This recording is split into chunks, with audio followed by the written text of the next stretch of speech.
1 اگست سے آپ کا UPI تجربہ تھوڑا مختلف نظر آ سکتا ہے۔ National payment corporation of India تبدیلیوں کا ایک سیٹ لا رہا ہے، جس کا مقصد سسٹم اوورلوڈ کو کم کرنا اور UPI لین دین کو زیادہ مؤثر بنانا ہے، خاص طور پر مصروف اوقات میں۔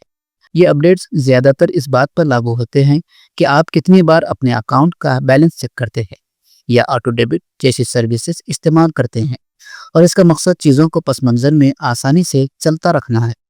اگر آپ گوگل پے، فون پے یا پے ٹی ایم جیسی ایپس کو باقاعدگی سے استعمال کرتے ہیں تو یہاں 5 اہم اپڈیٹس ہیں جو آپ کو کل سے شروع ہونے والی کوئی بھی ادائیگی کرنے سے پہلے معلوم ہونی چاہیے۔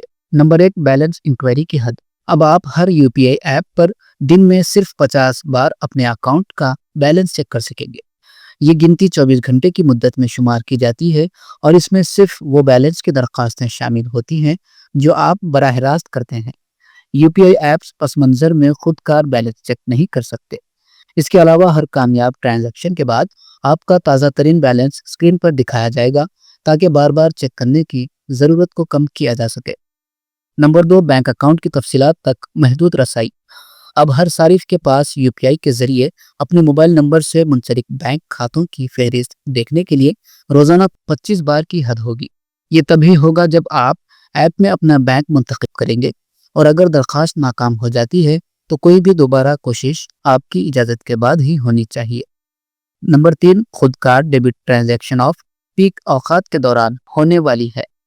UPI کا خود کار ادائیگی کا نظام جو OTT سبسکرپشنز یا EMI جیسی بار بار چلنے والی ادائیگیوں کو ہینڈل کرتا ہے، اب صرف نان پیک اوقات میں کام کرے گا، صبح 10 بجے سے پہلے یا رات 9:30 بجے کے بعد۔ یہ دن کے مصروف ترین اوقات میں سسٹم پر بہت زیادہ بوجھ ڈالنے سے بچنے کے لیے ہے۔ نمبر 4، ناکام آٹو ڈیبٹ کے لیے محدود کوششیں۔ ہر آٹو ڈیبٹ کوشش کے لیے سسٹم صرف ایک اہم کوشش اور 3 دوبارہ کوششوں کی اجازت دے گا۔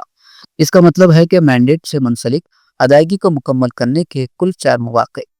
یہ نیا اصول نیٹ ورک پر غیر ضروری تناؤ کو روکنے کے لیے ہے اگر کوئی لین دین ناکام ہوتا رہتا ہے۔ نمبر 5، بینکوں اور ایپس کو قواعد پر عمل کرنا چاہیے یا کارروائی کا سامنا کرنا چاہیے۔ NPCI نے تمام ادائیگیوں کی خدمات فراہم کرنے والوں اور بینکوں سے کہا ہے کہ وہ 31 جولائی تک اس بات کو یقینی بنائے کہ یہ قوانین لاگو ہے۔ اگر کوئی ایپ یا بینک رہنما خطوط پر عمل کرنے میں ناکام رہتا ہے تو انہیں جرمانے کا سامنا کرنا پڑ سکتا ہے۔ NPCI UPI APIs تک ان کی رسائی کو بھی روک سکتا ہے یا انہیں نئے صارفین شامل کرنے سے روک سکتا ہے۔